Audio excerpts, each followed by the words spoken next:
You're walking through a rainforest so dense it feels like the air itself has weight. Every breath is warm, humid, almost drinkable, like you're inhaling through a damp cloth. The ground beneath you is uneven, roots twisting like veins across the soil, mud gripping your shoes with every step. Birds call in the distance, sharp and echoing, but something feels off. There's a low sound underneath everything, subtle at first, like wind, except there is no wind. As you move forward, that sound grows louder, not a roar, not quite a hiss, but something in between, like water boiling in a pot turned way too high. And then you see it. Through the trees, a thick wall of white steam rises into the sky, rolling and folding over itself like clouds trying to escape the ground. The closer you get, the hotter the air becomes, until it feels like stepping in front of an open oven.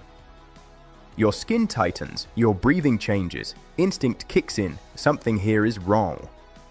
Then the forest opens up, and suddenly you're standing at the edge of something that shouldn't exist. A lake, wide, grey-blue, churning violently, its surface alive with constant motion. Not waves, not ripples, but aggressive, chaotic bubbling, as if the entire body of water is being shaken from below.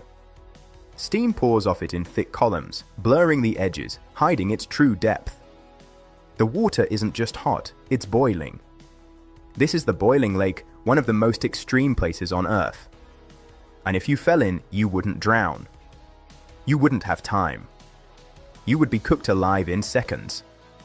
Most lakes feel calm, even when they're deep. There's a sense of stillness, like they're holding something quiet beneath the surface. This one feels aggressive. Alive in the worst possible way. The water rolls constantly, like a pot forgotten on a stove, but scaled up to something massive. Imagine a swimming pool. Now imagine that entire pool violently boiling, every inch of it. At the edges, the ground is stained in strange colors, oranges, yellows, chalky whites, minerals left behind as water evaporates over and over again. The rocks are slick, fragile, some of them thin enough to crumble under your weight. People who have visited describe the sound as relentless, not loud enough to deafen you, but constant, like standing next to a machine that never turns off.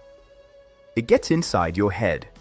There's no silence here, no stillness, just heat, motion, pressure. And yet, this is not lava. That's what makes it so unsettling. Your brain expects something this dangerous to glow bright orange, to look obviously lethal. But this? It looks like water. Familiar. Almost inviting, if you didn't know better. Now here's where it gets even stranger.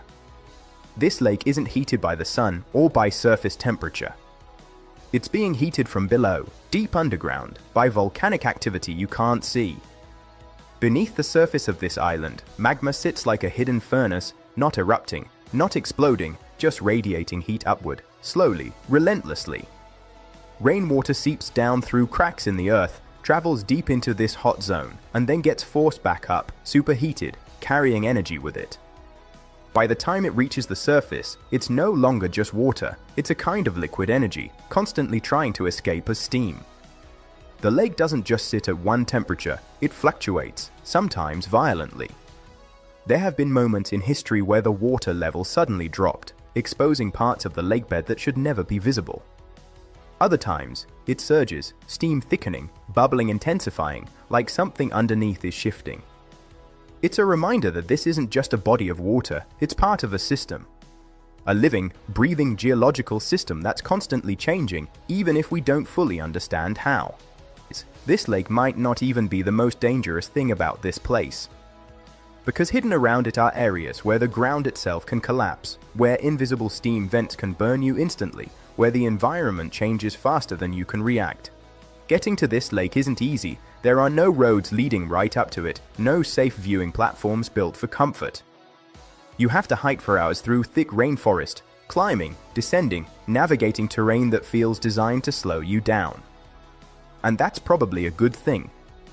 Because the difficulty acts like a filter, only people who are prepared, guided, and aware make it there. And even then, accidents have happened. There are stories, real ones, of people slipping near the edge, of guides warning how quickly things can go wrong. It doesn't take much. A misstep. A loose rock. A moment of distraction. and the danger isn't always obvious. Some areas look solid but aren't. Thin crusts form over boiling water, creating surfaces that can hold weight until they suddenly can't. It's like walking on a layer of glass over something that could kill you instantly. Watching the lake, there's structure hidden inside the movement, like the lake is responding to something deeper, something you can't see. And that's because it is. What you're witnessing on the surface is just the final expression of processes happening kilometers below your feet. Pressure building, heat transferring, water cycling through cracks and chambers, all of it invisible, all of it constant. It's easy to think of the Earth as solid, stable, unmoving. But places like this expose the truth: the ground beneath you isn't fixed. It's active, dynamic, more like a slow, powerful machine than a static surface.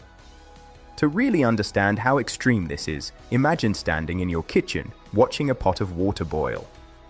You see bubbles forming at the bottom, rising, bursting at the surface. That's heat transferring from the stove into the water, pushing it toward a state where it can't stay liquid anymore. Now imagine that same process, but instead of a small pot, it's a massive natural basin. Instead of a stove, it's molten rock deep underground. Instead of a controlled environment, it's completely exposed, unpredictable, influenced by pressure, weather, and geological shifts. That's this lake.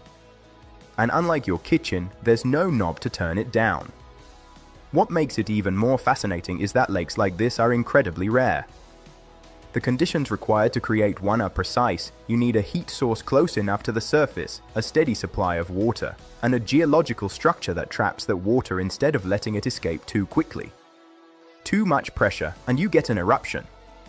Too little heat and the water cools. Too many cracks and the system drains. This lake exists in a kind of balance, unstable but sustained. And that balance can change. Scientists monitor places like this not just because they're interesting, but because they can act as signals. Changes in temperature, water level, or activity can hint at shifts happening deeper underground. Sometimes, subtle changes here can precede larger events, not always, not predictably, but enough to matter. Standing at the edge of this lake, you're not just looking at something dangerous, you're looking at a direct connection to the interior of the planet. A place where the boundary between surface and depth feels thin, almost fragile. It forces a realization that's hard to ignore: the world isn't as stable as it feels day to day. Beneath the roads, the buildings, the cities, there's constant movement, constant energy, constantly reshaping the ground over time. Most of the time, it's slow enough that we don't notice. But here, it's impossible to ignore. And maybe that's what makes this place so compelling.